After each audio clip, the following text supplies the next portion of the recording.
In this session, we are going to solve system of linear equations. First, we observe what is a linear equation. First, we see what is linear equation. X plus 2y plus z equal to 0. It is an equation particular.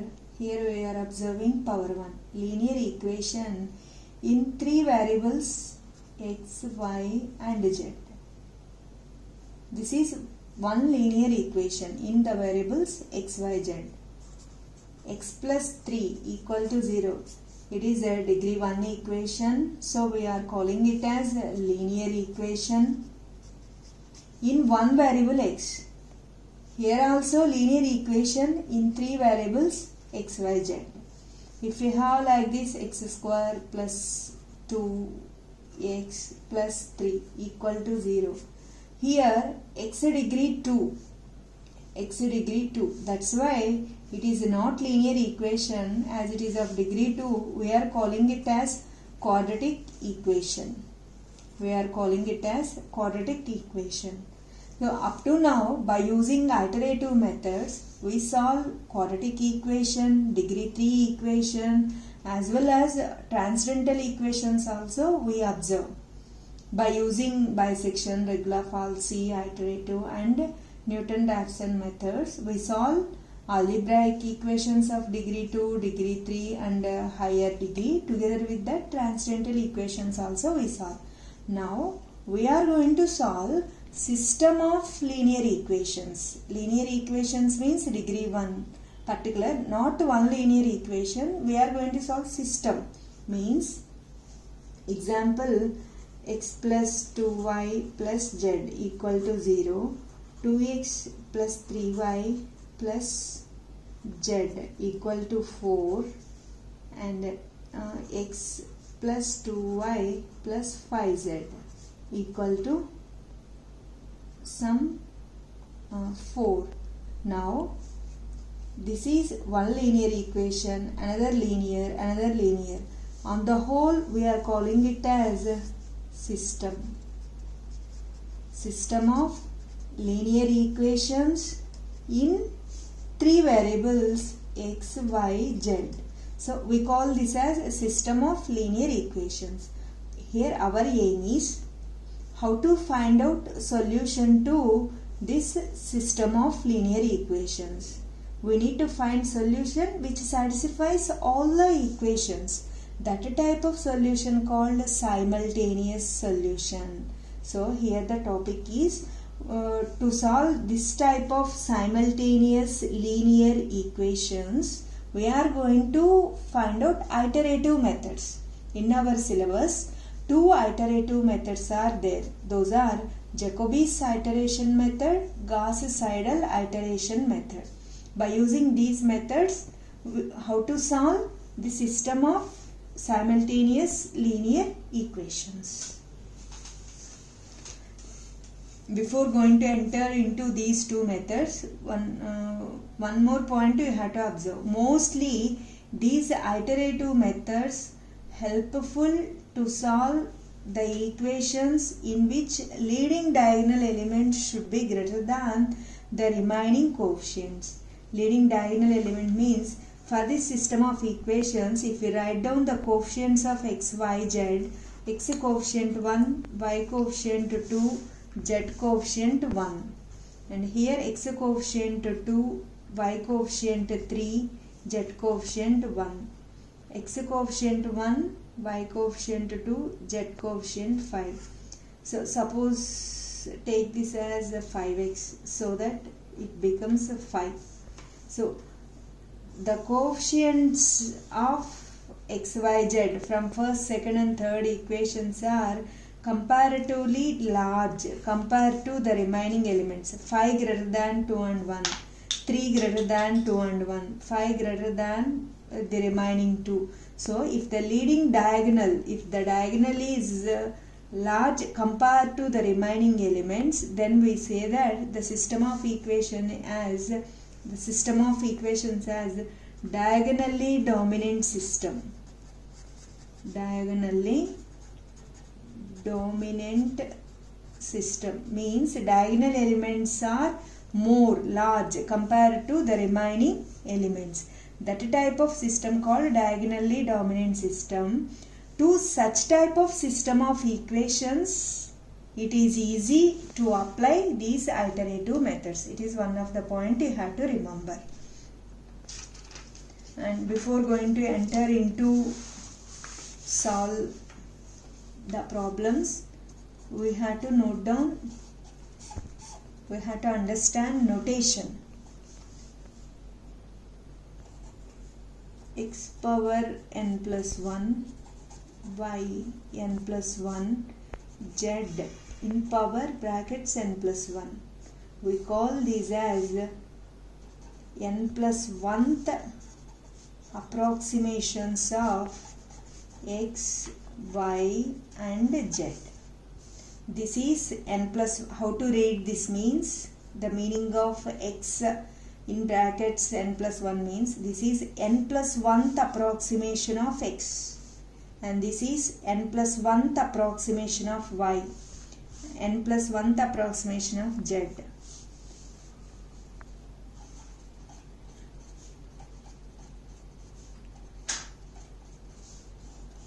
These are initial approximations of x, y, z in brackets 0. Initial approximations of x, y, z. See, these are in brackets if you have 1, first approximations of x, y, z. Similarly, 2.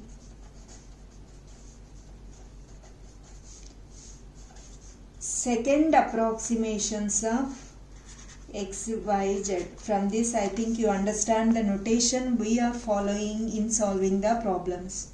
So like that, first initial approximation, first approximation, second approximation, third approximation and so on, nth approximations and so on.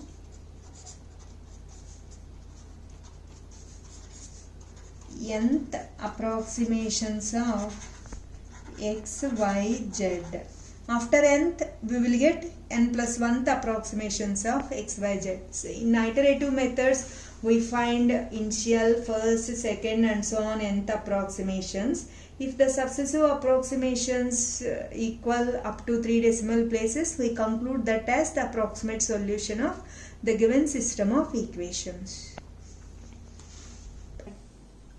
These iterative methods can be applied for the system of equations in which the coefficients of the leading diagonal elements are large compared to the remaining. See, if you write down the coefficients of x, y, z, x coefficient 27, that is large compared to the remaining 2.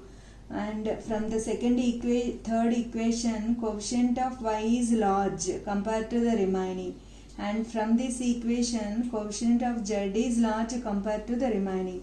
So, first write down the given system of equations as, see, 27x plus 6y minus z equal to 85, and no problem if you write down the third equation as the second one, so that exactly the note condition will be satisfied. That is, from the first equation x coefficient more, and from the second equation from the third equation y coefficient more, and x plus y plus 54z equal to 110. Clearly these coefficients are large compared to the remaining coefficients. So from the first equation, write down what is x. From the first equation, write down what is x. X equal to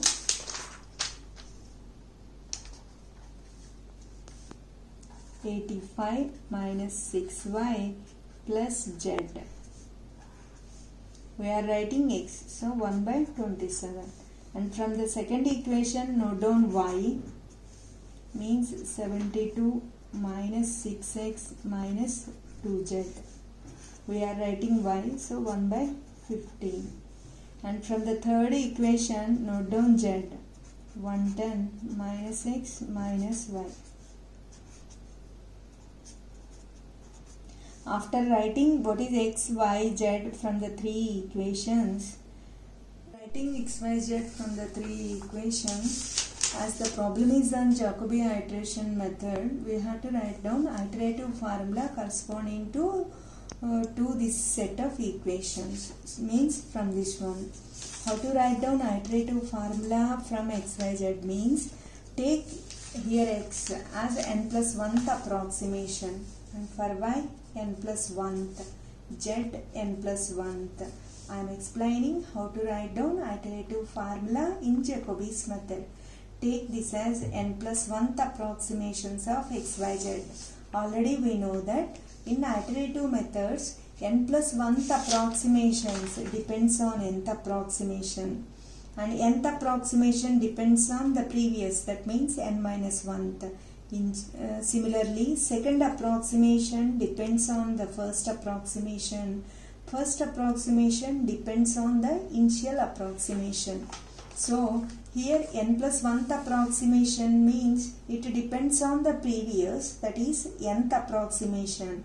How to write down here means actual x means 1 by 27, 85 minus 6y plus z we got from the given system of equations.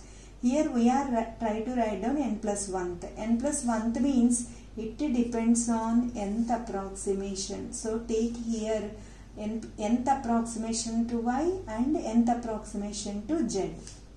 Now n plus 1th approximation to y, that depends on nth approximation. So y means 1 by 15 of 72 minus 6x minus 2z. So here take nth approximation. Means n plus 1th depends on nth. Now n plus 1th approximation to z, it also depends on the previous approximation. Here n equal to 0, 1, 2 and so on. So this is called iterative formula in Jacobi method to solve the given system of equations. If you take n equal to 0 here, what you observe? First approximation of x, first approximation of y, first approximation of z. You are taking n0, you will get first approximation to x, y and z in terms of initial approximation of yz, xz, xy. So this is main formula, Jacobi iteration formula to find out successive approximations of x, y, z. So by taking n equal to 0 in the above iterative formula, you will get first approximation of x, first approximation of y and first approximation of z. So 1 by 27, 85 minus 6, in place of n we are taking 0.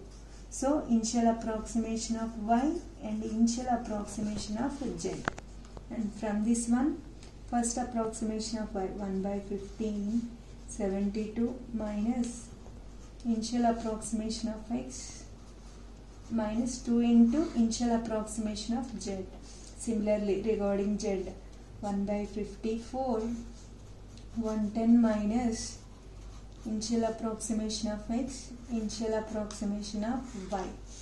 So x in terms of y and z, y in terms of x, z, z in terms of x and y. We will get first approximation of x, y, z in terms of initial approximations of x, y and z.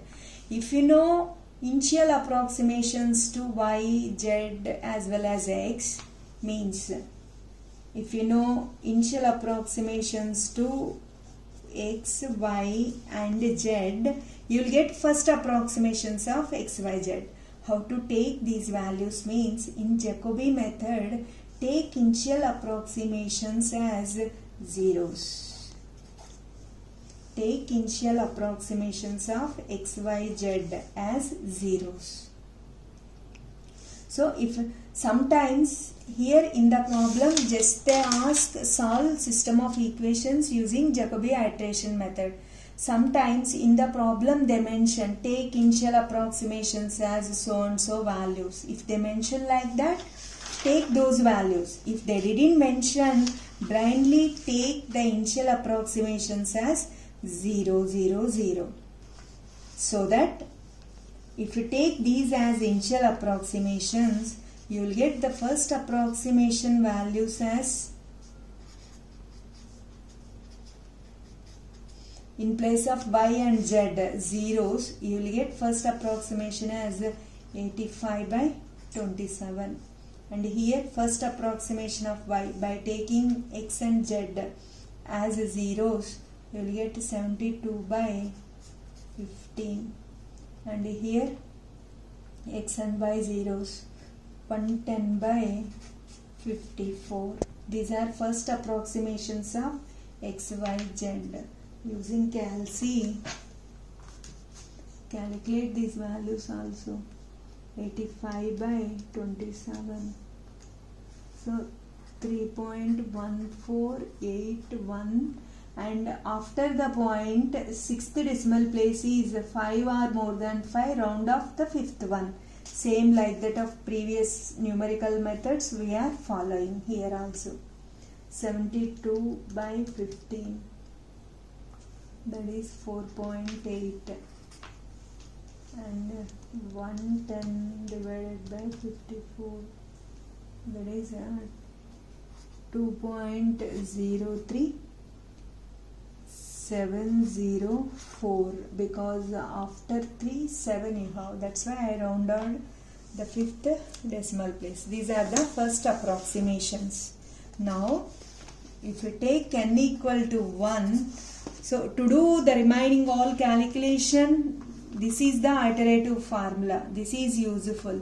So if you take n equal to 1 in the iterative formula, you will get the second approximations of x, y, z. So second approximation of x is 1 by 27, 85 minus 6 into first approximation of y plus first approximation of z.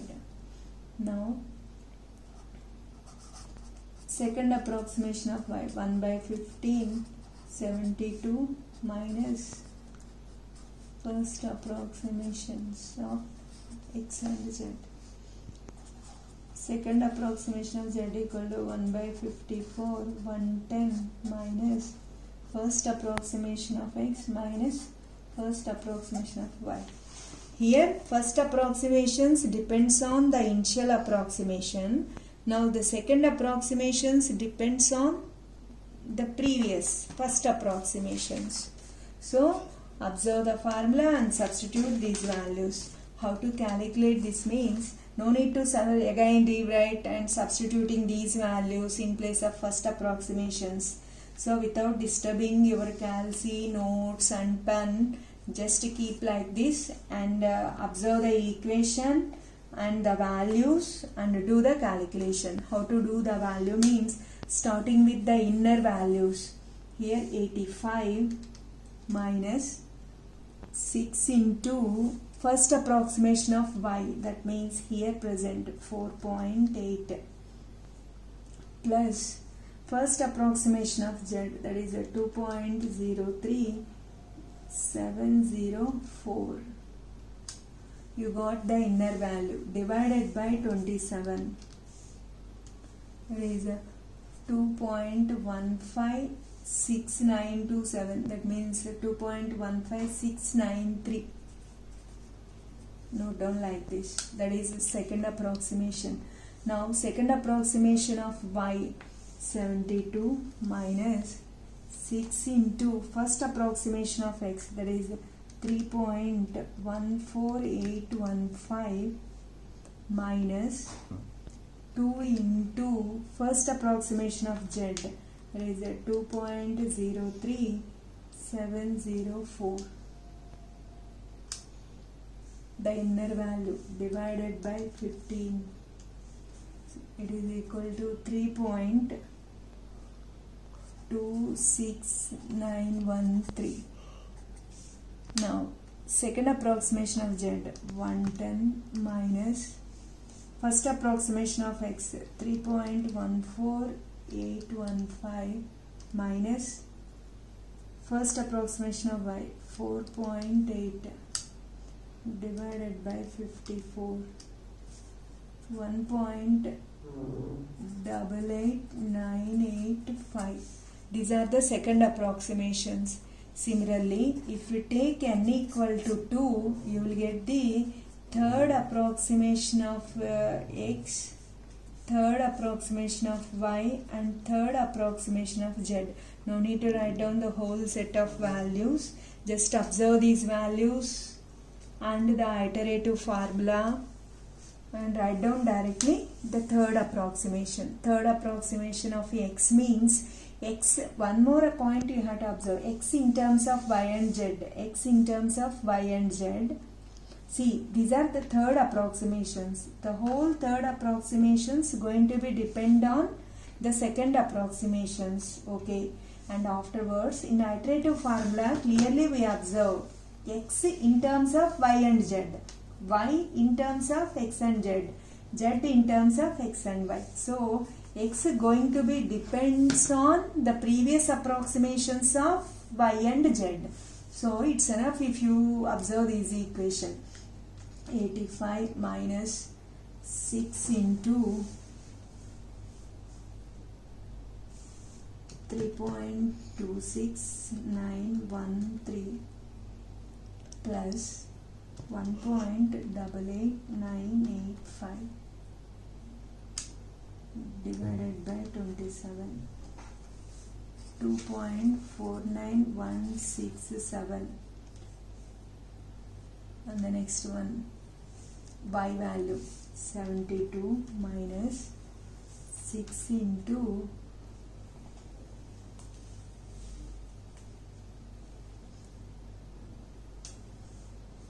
3.26913 minus 2 into 1.88985 divided by 15. So 3.240368. I rounded it as 637. Next, 110 minus 2.15693 minus 3.26913 divided by 54. 1.93655. These are third approximations. If you take n equal to 3, you will get the fourth approximations of x, y and z. See, the third approximations depends on the second approximations. These fourth approximation values depends on the third approximation. So, third approximation means how to calculate. The last I am showing to you how to do the calculation. Fourth approximation. So, fourth approximation depends on the third approximation. Observe the third approximation values and the iterative formula. So, fourth approximation means x. For x we are doing. So, 85. Fourth approximation depends on the third approximation. So, observe these third approximation values together with the iterative formula and note down the fourth approximation. So, in calculating fourth approximation of x, iterative formula is 1 by 27 of 85 minus 6y plus z. So, 85 minus 6 into y value. That means the previous approximation we had to choose 3.24037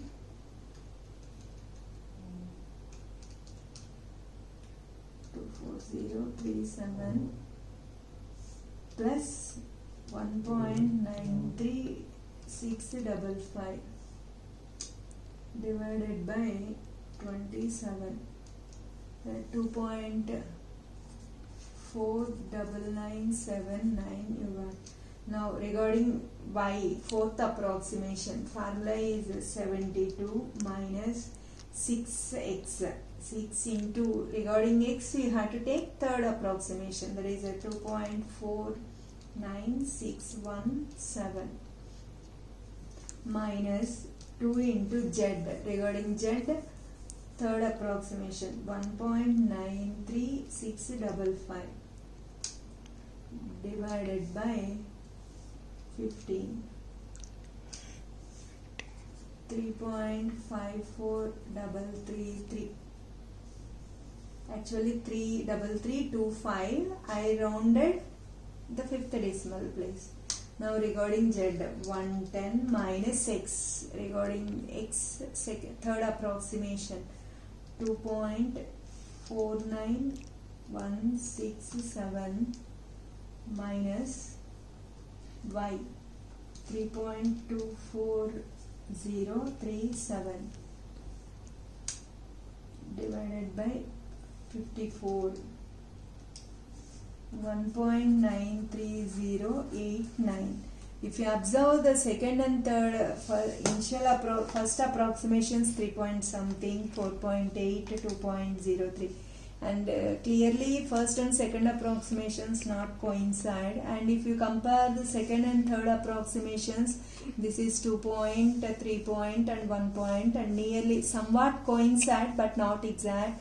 And if you observe second and third approximations, this is 2.49 and here also 2.49 and 3.2 and here 3.5, and z value also coincide up to 2 places, but y value not coincide. That means the y value not coinciding. So you have to proceed next approximations also. So by taking n equal to 4, you will get the fifth approximation of y, fifth approximation of z. So fifth approximation means same way. Third depends on the fourth approximation depends on the third, and fifth approximation depends on fourth. So observe the fourth approximation values and the iterative formula and go for calculation. Reading like this up to here fifth approximation values, and after the fifth approximation, if you go on doing up to 10th and 11th approximations, the value coincide up to 3 places, 2.425 in 10th and 11th approximations. Still y is differing something, but we did so many calculations up to now. So 3.572 and nearly 3.573, here also 3.573, and z coincide up to 5 places. Therefore take x value as 2.425 and y value as 3.573 and z value equivalently 1.925. This is an approximate simultaneous solution to the system of equations using Jacobi iteration method. The important point you have to remember in Jacobi iteration method is after writing xyz from the 3 equations, in writing iterative formula, take it as n plus 1th approximations, and n plus 1th approximations depends on nth approximation. The meaning is first approximation depends on the initial, second approximation depends on the first, third approximations depends on the second, fourth depends on third, fifth depends on 3. That means in general n plus 1th depends on the previous approximation, that is nth approximation. While go on doing the approximations, if the successive approximations coincide up to 3 decimal places, we consider that as the approximate solutions of xyz